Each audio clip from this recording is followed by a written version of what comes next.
Hello दोस्तों, कैसे हैं आप लोग। और आई थिंक आई होप आपकी सबकी तैयारी अच्छी चल रही होगी। आज मैं पढ़ाऊँगा सिलेंडर और सिलेंडर, उसके बाद में जनरल फॉर्म, उसके बाद में राइट सर्कुलर सिलेंडर और उसके बाद में इसकी इक्वेशन फाइंड करना। देखो ये मेंसुरेशन एंड टोटली डिफरेंट है, जैसे मैंने आपको पहले ही बता दिया था। देखो दोस्तों, सबसे पहले सिलेंडर जो 3D होता है वो होता क्या है, जैसा कि मैंने, अगर जिन्होंने कोन नहीं पढ़ाया हुआ है पहले वो कोन पढ़ें, वो बेसिक है। ये मैं बार बार इसलिए बोलता हूँ दोस्तों, क्योंकि अगर आप डायरेक्ट समझोगे यहाँ पे तो वो वर्थ नहीं होगा। इसलिए सबसे पहले बेसिक पे जाओ। बेसिक मैंने इसका कोन बताया हुआ है, कोन से ही रिलेटेड सिलेंडर है। देखो सिलेंडर में क्या है कि एक सरफेस होती है generated by a straight line which always remains parallel to the given fixed line. ठीक है, जैसा कि कोन में बताया था, सिमिलर है बिल्कुल। क्या मतलब है बोलने का कि एक सरफेस जनरेटेड होगी बाई अ स्ट्रेट लाइन। मैंने वो स्ट्रेट लाइन है ना, वो इस तरीके से ले ली। क्लियर। इस स्ट्रेट लाइन से एक सरफेस जनरेट होगी विच ऑलवेज रिमेन्स पैरेलल, और वो किसके पैरेलल होगी, इसके पैरेलल होगी। मतलब ये ऐसे घूम के और यहाँ तक, और फिर इस तरीके से बैक में घूम के यहाँ तक, यानी कि सरफेस जनरेटेड हुआ था स्ट्रेट लाइन, फिक्स्ड लाइन, लेकिन वो किसके पैरेलल होते हुए, एक एक्स लाइन के पैरेलल होते हुए एक सरफेस को जनरेट करती है। ठीक है ना। और जब ये जनरेट हो जाए तो इसके बाद में which intersects to the given curve is called cylinder. और ये इसके बाद में एक गिवन कर्व होगा जो 2D में होगा। देखो कोई भी 3D होगी, ठीक है ना, तो 3D में अगर मैं उसका एग्जिस्टेंस की बात करूँगा तो उसका कोई ना कोई हिस्सा प्लेन में ही रहेगा। समझ में आ रही बात, तभी तो 3D बनेगी। अगर मान के चलो, जैसे मैं इसी की बात करता हूँ, अगर मैं मान के चलो कोई 3D में मैंने कोई चीज़ ले ली, जैसे मैंने ये ले लिया, तो अगर मेरे को इसको रिप्रेजेंट करना है कि भाई ये क्या है, तो मैंने ऐसे कर दिया कि ये इस तरीके से है। अब ये 3D में है, लेकिन इससे पहले मैं इसको बताना पड़ेगा कि ये प्लेन में है या नहीं। तो मैं बताऊंगा कि इस तरीके से कोई प्लेन है या इस तरीके से कोई प्लेन है, तब जाके मैं इसकी 3D में इक्वेशन बनाऊंगा। समझ में आई मैं बात क्या बोल रहा हूँ। उसी तरीके से किसी भी ऑब्जेक्ट के एग्जिस्टेंस के लिए एक ना एक तो प्लेन होगा ही होगा। ठीक है ना, तभी तो वो उसको इंटरसेक्ट करेगा। आई बात समझे। तो ये जो सिलेंडर होता है जो जनरेट हुआ है, वो किसको कट करता है, एक प्लेन, एक गिवन कर्व को होता है उसको कट करता है, इंटरसेक्ट करता है, और उसको क्या बोलते हैं, सिलेंडर। जैसे कि बिल्कुल सेम टू सेम ये, ठीक है ना। जैसे आप कोई गिलास भी कंसिडर कर लेना इसकी जगह, तो इसमें क्या हो गया इस तरीके से। तो देखो एक ये फिक्स्ड लाइन ये जनरेट करेगी किसके थ्रू, इसके पीछे वाली जो बिल्कुल होगी अपोजिट में, उसके पैरेलल में इस तरीके से रोटेट होगी पूरी, इस तरीके से ही, इस तरीके से। ठीक है ना, एक ग्लास की तरह, और एक सरफेस जनरेट हो जाएगी। लेकिन नीचे तो एक सर्किल बनना ना, वही सर्किल क्या है, गिवन कर्व है। वही सर्किल क्या है, जब जनरेट होगी तो एक कर्व जनरेट होगा, वही कर्व क्या है, गिवन कर्व है सिलेंडर के लिए जो इंटरसेक्ट होगा।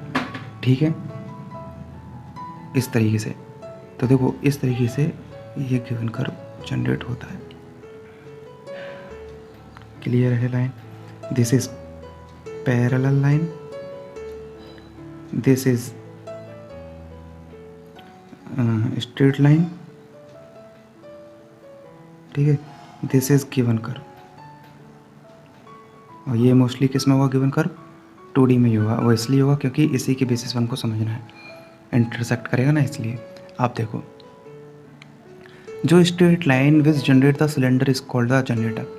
जो स्ट्रेट लाइन जो जनरेट करती है ना, इसको तो बोला जाता है स्ट्रेट लाइन। ये क्या है, जनरेट करती है किसको, इस स्ट्रक्चर को, तो इसी को बोला जाता है जनरेटर की वजह से जनरेटर। इस स्ट्रेट लाइन को क्या बोला जाता है, जनरेटर। थ्योरी नहीं समझनी है ज़्यादा, बस मैं इसमें ही समझा रहा हूँ, लिखने विखने की कोई ज़रूरत है नहीं। ठीक है ना। तो ये जो स्ट्रेट लाइन जो जनरेट करती है ऑब्वियसली वो जनरेटर। इसके बाद में और जो गिवन कर्व होता है इसको बोलते हैं गाइडिंग कर्व। ये टर्म होते हैं जो इसमें यूज़ किए जाएंगे। ठीक है ना, तो आप समझ जाना। तो कोर में भी मैंने बहुत अच्छे से ये चीज़ बताई हुई है। बस ये काम हो गया। अब हमारा जो मेन मुद्दा है वो है इक्वेशन को फाइंड करना। तो देखो इक्वेशन कैसे फाइंड करेंगे। Equation of a cylinder.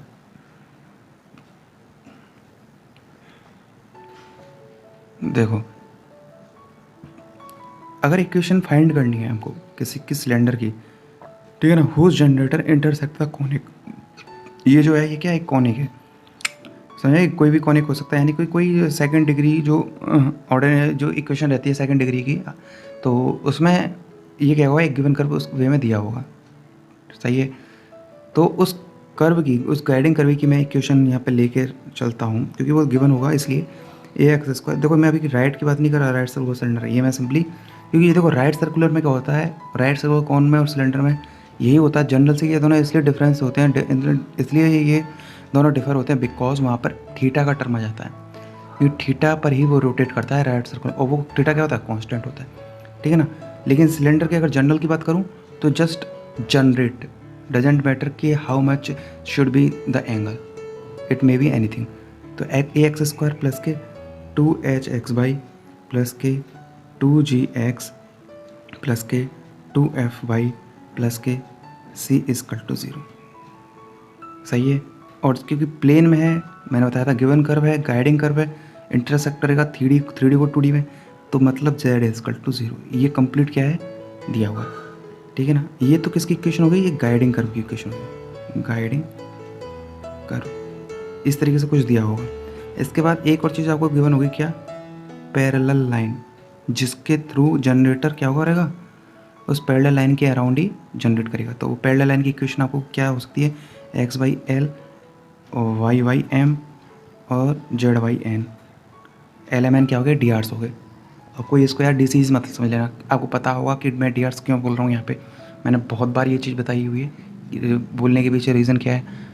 तो बस मेरे पुराने लेक्चर आप ज़रूर देखते रहना, आई बटन में वो आपको मिल जाएंगे, ठीक है ना दोस्तों। अब देखो LMN को इसलिए DRs बोल रहा हूँ क्योंकि DR से ही DCs आते हैं, तो LMN या ABC upon √L² plus M² plus N का तीनों जगह आएगा, तीनों जगह कैंसिल आउट हो जाता है, इसलिए मैं इनको DRs लेके चल रहा हूँ, ठीक है ना। और DRs इसलिए लेता हूँ क्योंकि पैरेलल और परपेंडिकुलर की जो कंडीशन होती है वहाँ पर इनको लगाना ईजी रहता है, क्योंकि वहाँ पर जो फॉर्मूलेज हैं वो DRs की टर्म में। क्लियर है यहाँ तक, जिनको नहीं पता है वो प्रीवियस लेक्चर ज़रूर देखना। चलो आगे चलते हैं। इसके बाद अब मैं क्या करता हूँ, मैं कोई एक पॉइंट ले लेता हूँ जनरेटर पे P, ठीक है ना। मैं क्या ले लेता हूँ, एक पॉइंट ले लेता हूँ P, जिसके नेम है x1, y1 और z1। क्लियर है यहाँ तक। तो लेट P x1, y1 और z1, ठीक है, ऑन सिलेंडर।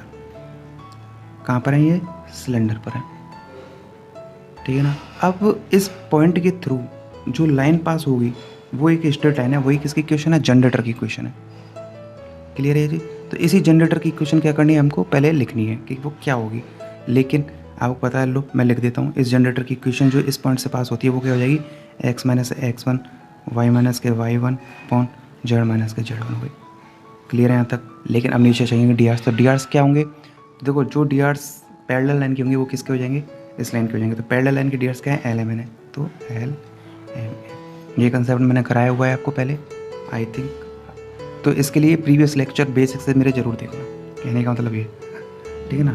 यहाँ पर आते ही आप ये मत सोचना कि समझ में नहीं आ रहा, समझ में इसलिए नहीं आ रहा क्योंकि आपने बेस स्ट्रॉन्ग नहीं होगा। तो बेसिक के लिए मैंने आपको बताया हुआ है कि आप मेरे लेक्चर ज़रूर देखना, ठीक है। इसके बाद ये किसकी इक्वेशन मिल गई, ये मिल गई आपको जनरेटर की इक्वेशन मिल गई, किसकी, जनरेटर। यहाँ तक कोई दिक्कत हो तो बताओ। अब क्या होता है, ये जो जनरेटर होता है ना, ये जो जनरेटर मिला है अभी किसको इंटरसेक्ट कर रहा है, इस कॉनिक कर्व को या गाइडिंग कर्व को इंटरसेक्ट कर रहा है, लेकिन कहाँ कर रहा है, 2D पर कर रहा है। तो ऑब्वियसली बात है, अगर मैं इस लाइन की इक्वेशन ली है और यहाँ इंटरसेक्ट कर रहा है तो इसमें ऑब्वियसली क्या ज़ीरो होगा, z ज़ीरो हो जाएगा। क्यों, क्योंकि ये प्लेन में है गाइडिंग कर्व। क्लियर है। तो यानी कि z=0 एक कोऑर्डिनेट हो जाएगा किसका, इंटरसेक्टिंग पॉइंट का।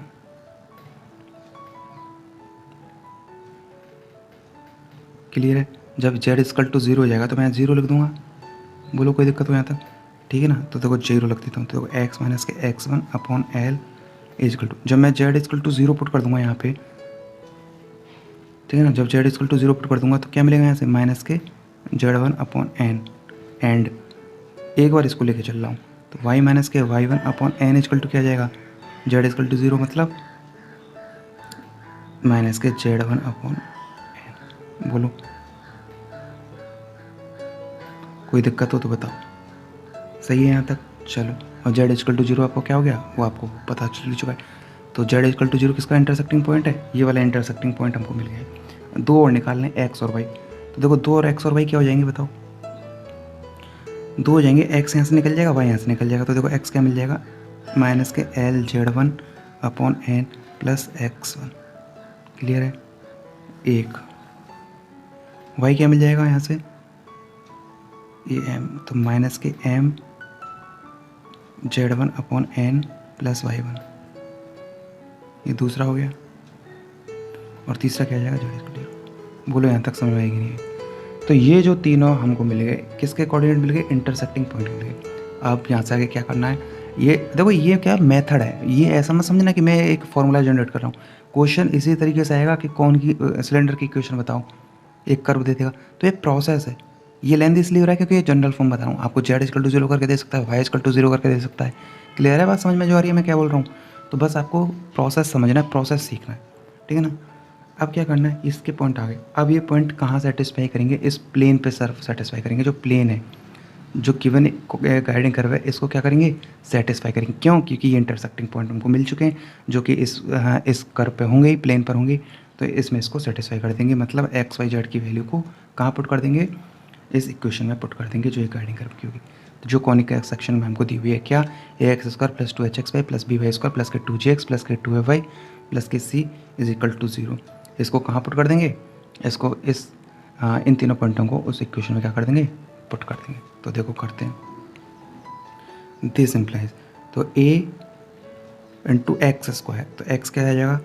ये हो जाएगा, ठीक है ना। तो x1 माइनस के LZ1 upon n whole square plus के ट्वाइस ऑफ h xy, यानी कि ये x1 माइनस के LZ1 अपॉन n तो hxy, यानी कि y1 माइनस के mz1 अपॉन n 2hxy हो गया, प्लस by² मतलब b और y² मतलब y1 by², यानी y1 माइनस के mz1 अपॉन n का होल स्क्वायर। बोलो, प्लस के 2gx प्लस के 2ay प्लस के c = 0। तो देखो यहाँ पर भी लिख देना है 2gx, x की वैल्यू लिख देना, ठीक है। यहाँ पर जगह नहीं बची हुई है इसलिए मैं आप डायरेक्ट लिख रहा हूँ 2gx, x की जगह आपको पता ही है क्या लिखना है, और यहाँ के बाद 2fy और प्लस के c = 0, यानी 2fy प्लस के c = 0। देखो यही जो होती है ना, मेरा मतलब ये है, इन पॉइंटों को बस रख देना, आपको किसकी इक्वेशन मिल जाएगी? सिलेंडर की इक्वेशन मिल जाएगी जो हमसे पूछी हुई है। बस यही है और यही फाइंड करना था। अब बहुत सारी बुक्स में, बहुत सारे नोट्स में क्या किया हुआ है, इसी को फुल्ली रिप्रेजेंट करके बताया हुआ है। यानी कि इसको अगर सिंप्लीफाई करेंगे ना, तो देखो सुन लेना, मैं जो बोल रहा हूँ वो इक्वेशन आएगी क्या? a × nx - lz का whole square plus twice of h bracket में nx - lz इंटू ब्रैकेट में ny माइनस के mz plus b into ny minus mz का होल स्क्वायर प्लस के twice of gn into nx - lz plus के twice of fn ny minus के mz plus के cn² = 0। मतलब ये इसको क्या कि सॉल्व करके बताया हुआ है। मैं कुछ भी ऐसा इसलिए नहीं बता रहा कि आपको बस क्या करना है, प्रोसेस आपको मैंने बता दिया। XYZ निकाल के किस में पुट कर देने, जो कॉनिक कर्व की इक्वेशन है, गाइडिंग कर्व की इक्वेशन है, उसमें पुट कर देने, और यही क्या हो जाएगा? आपका आंसर हो जाएगा। बस इसको और ज़्यादा सॉल्व करके एक सिस्टमेटिक वे में अरेंज कर देना, और ये किसकी इक्वेशन हो जाएगी? रिक्वायर्ड सिलेंडर की इक्वेशन हो जाएगी। सिमिलरली मैंने कोन में भी यही बताया हुआ था, कोन में भी इंटरसेक्टिंग जो पॉइंट है वो निकाल करके गाइडिंग कर्व को सेटिस्फाई कर दो, वो कौन की इक्वेशन हो जाएगी। तो सिंपल प्रोसेस है दोस्तों, बस ज़रूरत है आपको कि आप इस पर कुछ, अब मैं जब क्वेश्चन कराऊंगा तो ये आपको एकदम क्लियर हो जाएगा क्वेश्चन के थ्रू। आई होप दोस्तों यहाँ तक आपको समझ में आया होगा। क्वेश्चन है दोस्तों, find the equation of the cylinder whose generator are parallel, यानी कि जनरेटर जो है वो किसके पैरेलल में? इस लाइन के पैरेलल में क्या है? xy2 y1 z3 इक्वल में, ठीक है ना। एंड गाइडिंग कर्व क्या दिया हुआ है? एक इलिप्स दिया हुआ है, ठीक है ना। इलिप्स की इक्वेशन क्या दी हुई है? x² प्लस के 2y² प्लस के 1 एंड z=0 ये दी हुआ है। तो दो कैसे फाइंड करेंगे? सबसे पहले क्या हो गया? एक पॉइंट P हो गया, x1 y1 एंड z1। बोलो ये किस पर है? On cylinder. क्लियर है यहाँ तक? अब आपको क्या चाहिए? जनरेटर लाइन की इक्वेशन चाहिए ना। तो इसके थ्रू, जो इस पॉइंट के थ्रू इक्वेशन क्या हो जाएगी? स्ट्रेट लाइन की इक्वेशन जो इससे पास होगी, यानी कि इस पर अगर पॉइंट ये, तो इसकी जो इक्वेशन है वो क्या हो जाएगी? इस पॉइंट से जो पास हो रही है x माइनस के x1 अपॉन y माइनस के y1 अपॉन z माइनस के z1 अपॉन, इससे पास हो रही है स्ट्रेट लाइन फ्रॉम P, ठीक है। अब पैरेलल किसके है? पैरेलल है इसके, तो डी आर्स किसके हो जाएंगे? इसी के हो जाएंगे। क्या? क्योंकि दो सिमिलर पैरेलल लाइन है ना, इसलिए। तो 2 1 3।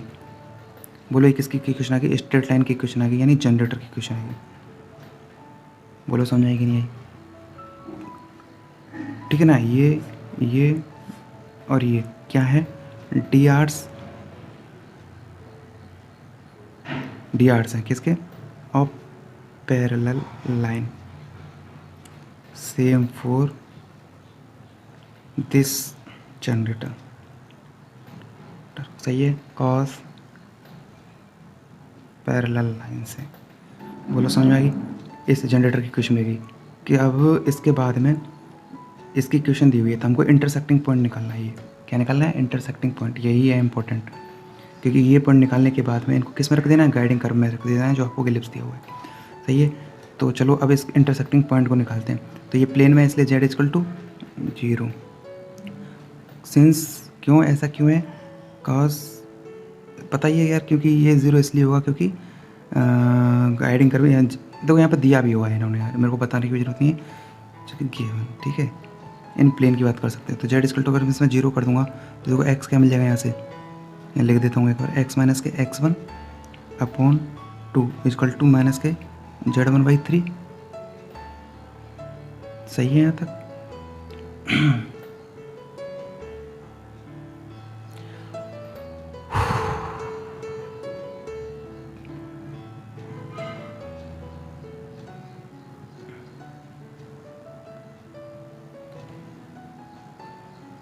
सही है ना यहाँ तक, सही है। चलो है ना, थोड़ा सा मैं कन्फ्यूज़ हो गया था। तो z इक्वल टू 0 रखने पर मेरे को क्या मिल गया, एक ही मिल गया। एंड y क्या मिल जाएगा यहाँ से, y माइनस के y1 इक्वल टू माइनस के z1/3। z 0 रखती है, ठीक है ना। देखो सिंपल, इनसे क्या मिलेगा, x मिलेगा यहाँ से, देखो ट्वाइस ऑफ z1/3 और x1 यानी कि x1 प्लस के, तो x1 प्लस का हो गया ना माइनस के, इसके बाद माइनस के ट्वाइस ऑफ z1/3। क्लियर है, x1 कैसा है, ट्वाइस ऑफ z1/3 और x1 प्लस का y क्या मिल जाएगा यहाँ से, y1 माइनस के z1/3। क्लियर है, 2 मिल गए। और तीसरा z इक्वल टू 0। ये किसके पॉइंट आ गए, इंटरसेक्टिंग पॉइंट।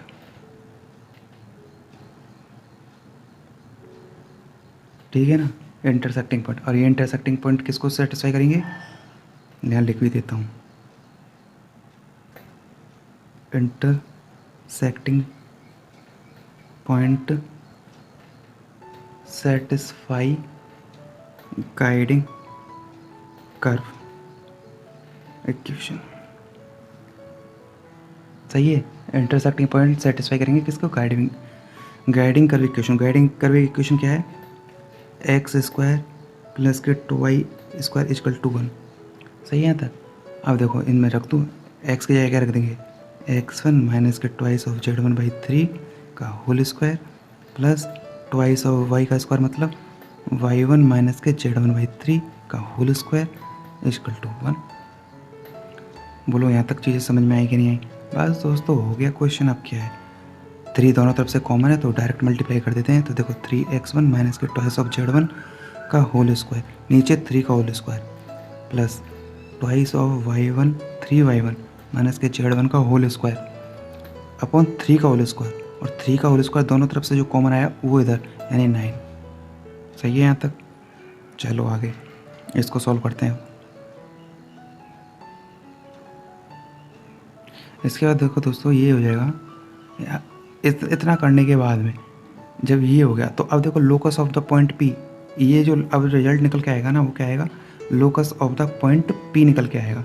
यानी कि तीनों में देखो x हो गया, y हो गया और z1 हो गया। सही है ना बात। अब ये किसकी, देखो इसको इंटरसेक्टिंग पॉइंट को मैंने यहाँ रखा है, ठीक है ना, इंटरसेक्टिंग पॉइंट को यहाँ नहीं, यहाँ मैंने यहाँ रखा है। और तो एक तरीके से ये किसकी इक्वेशन मिल जाएगी, ओवरऑल एक सिलेंडर की इक्वेशन में मिल जाएगी, जो कि अब प्लेन को रिप्रेजेंट नहीं करेगा। ठीक है ना, अब वो प्लेन को रिप्रेजेंट नहीं करेगा, किसको रिप्रेजेंट करेगा, ओवरऑल सिलेंडर को। तो आपको पता भी होगा जब हम निकालते थे 11वीं क्लास में 12th क्लास में कि लोकस ऑफ द पॉइंट भी कैसे निकालते थे, x1 y1 z1 जो हो जाते थे उनको क्या रख देते थे, x y z रख देते थे। सिमिलर है बिल्कुल। तो यहाँ पे क्या हो जाएगा, z1 इक्वल टू z हो जाएगा, यानी कि मतलब x1 y1 z1 वो क्या हो जाएंगे, x इक्वल माइनस के 2z का होल स्क्वायर प्लस के ट्वाइस ऑफ 3y माइनस के z का होल स्क्वायर इक्वल टू 9। अब ये क्या हो गया, लोकस हो गया, एक तरीके से लोकस ऑफ P। बोलो एक तरीके से लोकस ऑफ P हो गया, जो वही P है जो किसको जनरेट कर रहा है, स्ट्रेट लाइन जनरेटर के थ्रू एक सिलेंडर को क्या कर रहा है, जनरेट कर रहा है। और लोकस है, इसलिए सारे x1 y1 z1 जो हमने लिए हैं वो इक्वेशन के रूप में फॉर्म हो जाएंगे। आपको पता होगा ये काम 11th 12th क्लास में क्या करते थे, क्लियर है। इसके बाद इसको ओपन कर लेंगे, इक्वेशन आ जाएगी, ठीक है ना। तो ओपन करने के बाद में क्या इक्वेशन आएगी मैं बता रहा हूँ, 9x² plus 18y² plus 6y² minus के 12x z और माइनस के 12y z, है ना, और माइनस के 9 इज इक्वल टू 0। यही आंसर हो जाएगा आपका। बोलो समझ में आएगा नहीं आया? तो कुछ नहीं है, आपको बस फाइंड क्या करना है, इस स्ट्रेट लाइन की इक्वेशन फाइंड करनी है। इसको पॉइंट P लेकर के x1 y1 z1 लेकर के इसकी इक्वेशन फाइंड करनी है। क्या हो जाएगी, ये हो जाएगी सिर्फ यहाँ तक। अब चाहिए डी आर्स कैसे निकालेंगे, जो पैरेलल लाइन गिवन है तो उसकी डी आर्स ले लेंगे, क्योंकि दो सिमिलर पैरेलल लाइन है। जब ये इक्वेशन मिल गई, अब ये इंटरसेक्ट करेगी किसको, कॉनिक कर्व को। तो कॉनिक कर्व की इक्वेशन क्या दी हुई है, z इक्वल टू 0, तो z इक्वल टू 0 रख दूंगा तो x और y बाकी के मिल जाएंगे। तीनों पॉइंट मिल गए। अब ये किस पर हैं, ऑलरेडी कॉनिक कर्व पर हैं, तो इसको क्या कर देंगे, सेटिस्फाई कर देंगे। तो मैंने यहाँ सेटिस्फाई कर दिया। सेटिस्फाई करने से एक लोकस ऑफ पॉइंट P मिलेगा, ठीक है ना। तो इस तरीके से इक्वेशन हम फाइंड कर सकते हैं। आई होप दोस्तों आपको यहाँ तक सब कुछ समझ में आया होगा, और उम्मीद करता हूँ कि ये लेक्चर आपके लिए बेनिफिट हो रहे होंगे। और देखो दोस्तों यार, ये अपना मोटिवेशन है कि इन चीज़ों को यार आप लाइक करना। अगर आपके लिए यूज़फुल रियलिटी में हो रहे हों तो लाइक कर देना। अगर आपके कोई डाउट हो तो कमेंट करके पूछ सकते हो। ईमेल आईडी आपको अबाउट में जाकर मिल जाएगी। प्लेलिस्ट आपको मेरे गौर क्वेश्चन अकेडमी चैनल पर जाके मिल जाएगी। वहाँ पर आपको मैट्रिक्स डिटर्मिनेंट दी हुई है, 2D ज्योमेट्री दी हुई है, 3D ज्योमेट्री दी हुई है। तो चैनल को सब्सक्राइब जरूर कर लेना दोस्तों, और शेयर भी करना, क्योंकि टाइम टू टाइम मैं इस पर मोटिवेशन लेक्चर तो लाता ही रहता हूँ, क्योंकि मोटिवेशन बहुत ज़रूरी होता है। ACF के रिगार्डिंग हर मैं अपडेट आपको दूंगा। एक्चुअली ACF के रिगार्डिंग ही किया, जितने भी टेक्निकल एग्ज़ाम होंगे उन टेक्निकल एग्ज़ाम के लिए अपडेट मैं देता रहूँगा। किस तरीके से तैयारी करनी है, क्या बुक्स होनी चाहिए, क्या स्ट्रेटेजी होनी चाहिए, ठीक है ना। और उसके अलावा वीडियो लेक्चर के थ्रू आपकी कंप्लीट तैयारी मैं करवाऊँगा ही। और इसके बाद में जो राइट सर्कुलर सिलेंडर बताया हुआ है, बचा हुआ है, वो भी तो एक दिन का रह गया है। उसके बाद में हम ये तीनों जो अब तक मैंने कराए हैं, 2D 3D and matrix geometry determinant, तो उस पर मैं क्वेश्चन लाया करूँगा, जिसमें 10 to 15 क्वेश्चंस हुआ करेंगे डेली बेसिस पे, जिससे आगे चैप्टर जो बढ़ते चलेंगे उसके साथ साथ आपकी क्वेश्चंस की जो तैयारी है वो साथ साथ होती रहेगी, क्योंकि थ्योरी से ज़्यादा इम्पोर्टेंट क्वेश्चंस ही हैं, ठीक है ना दोस्तों। तो आई होप कि आप सब्सक्राइब कर लेंगे, और बेल आइकन को ज़रूर प्रेस कर लेना दोस्तों, जैसे नोटिफिकेशन आए तुरंत आपको मिल जाएगी। और PDF और मटेरियल से रिलेटेड कोई भी क्वेरी हो और सैम्पल मटेरियल अगर आपको चाहिए तो PDF के फॉर्म में, तो हमने जिनसे कॉलअप किया है IT some solutions YouTube channel, तो उनकी जो लिंक है डिस्क्रिप्शन में आपको मिल जाएगी, टेलीग्राम लिंक आपको मिल जाएगी, और वहाँ पे आके आप सैम्पल मटेरियल आप देख सकते हो, बाई कर सकते हो, ठीक है ना। तो वो पूरा डिटेल आपको वहाँ दिया हुआ है प्रोसेस में, और इसके ऊपर वीडियो भी बन चुका है कि किस तरीके से आप वो मटेरियल ले सकते हो, ठीक है ना। तो दोस्तों आई होप कि ये सब चीज़ें आपको पसंद आ रही होंगी, और इस एक ही प्लेटफॉर्म पर ये सारी चीज़ें अवेलेबल होती रहेंगी। और आने वाले वीडियो के लेक्चरों में मैं आपको बताऊंगा कि किस तरीके से आप RPSC ACF में क्या सैलरी होती है, स्टिपेंड क्या होता है, और बहुत सारी ऐसी चीज़ें जो आपके लिए यूज़फुल रहेंगी और आपकी मोटिवेशन के लिए काम करेंगी, ठीक है ना दोस्तों। फिर मिलेंगे दोस्तों नई वीडियो के साथ में। Take care, bye bye, best of luck for your preparation.